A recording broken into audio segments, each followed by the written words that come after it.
Alors un complément de cours qui est important, on en a déjà vu une partie, mais je fais les rappels. Alors vous voyez, là j'ai écrit à l'avance parce que c'est tout un tas de formules trigonométriques, c'est très difficile de les connaître par cœur, moi j'ai énormément de mal à les mémoriser, et il y en a quelques-unes qui sont essentielles et qu'il faut retenir. Je vais les mettre, les stabilités en bleu, d'accord? Enfin mettre une, non, pas en bleu, ça ira pas, en orange. Donc, la première formule fondamentale de la trigonométrie, c'est donc sinus carré plus cosinus carré qui est égal à 1. Ça, c'est très important. Voilà. La deuxième, après, c'est les formules d'addition et de soustraction, c'est-à-dire quand on fait le cosinus A plus B, cosinus A moins B, etc. Ce qu'il faut connaître, c'est le cosinus A plus B et le sinus A plus B, ça suffit. La deuxième se déduit de la première, puisque ici, vous voyez que vous avez, je vous montre pour celle-là, hein, cosinus A cos B moins sinus A sinus B. Donc ça nous fait cosinus A moins B, qui va être à cosinus A, c'est A plus moins B en fait. Donc ça nous fait cosinus A, cosinus moins B. Et cosinus moins B, c'est aussi cosinus B. Ici, moins sinus A et sinus moins B. Mais sinus moins B, c'est moins sinus B. Donc ça fait moins, moins, ça fait plus. Donc voilà comment est-ce qu'on peut les trouver. C'est un peu comme les identités remarquables, il n'y a pas besoin de les connaître tous. Il suffit de savoir A plus B au carré, et on trouvera très facilement A moins B au carré. Ensuite, ça, il faut le savoir aussi, cosinus 2A est égal à cosinus carré A moins sinus carré A. Ici, c'est pareil, c'est quelque chose qu'il faut savoir, mais qu'il faut savoir retrouver à partir de celle-là. Vous voyez bien que si vous faites cosinus 2A, c'est cosinus A plus A. Donc du coup, ça fait cosinus A moins sinus A sinus A. Donc là, voilà. Après, il faut être capable de le retrouver. Donc, qu'est-ce que je fais? Je remplace moins sinus carré A en utilisant la formule fondamentale. Si je fais passer sinus carré A de l'autre côté, ça me fait moins sinus carré A. Le 1 passe de l'autre côté, ça me fait cosinus carré A moins 1 que je remplace ici. D'accord? Et le calcul qu'il faut retenir, c'est donc cette chose-là, de cosinus carré A moins 1. Alors, vous pouvez le retenir, ou alors vous êtes capable de le retrouver.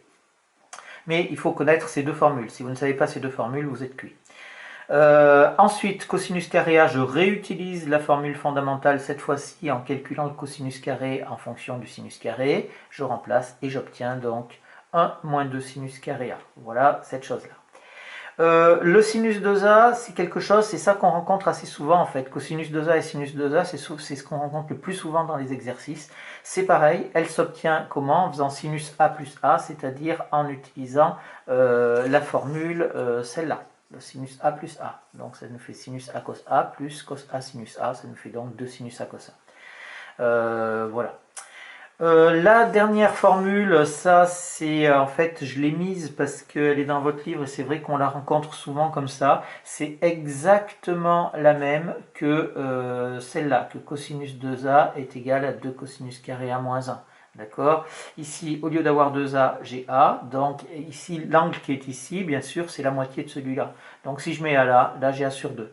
Pareil pour celui-là. Donc c'est une reformulation, une autre écriture de ces deux formules-là. D'accord? Voilà, donc ça c'est les formules que vous pouvez rencontrer le plus fréquemment dans les exercices et qui sont à mon avis le plus utiles pour faire des exercices de géométrie. Une autre chose en complément qui est important aussi, c'est ce petit théorème-là de l'angle inscrit et de l'angle au centre.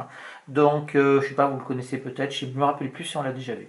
Donc, on prend 3 points du plan A, B et M, comme ceci, enfin peu importe, hein, aucune importance, et je prends l'angle qui est inscrit dans le cercle. Donc, je fais ABM, bien sûr, et j'ai l'angle alpha, c'est l'angle qui est inscrit dans le cercle. Et qu'est-ce que je fais? J'ai l'angle au centre aussi avec les angles A et B.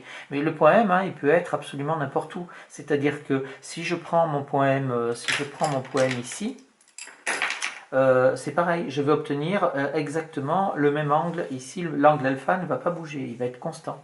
Et il sera toujours égal à la moitié de celui-là.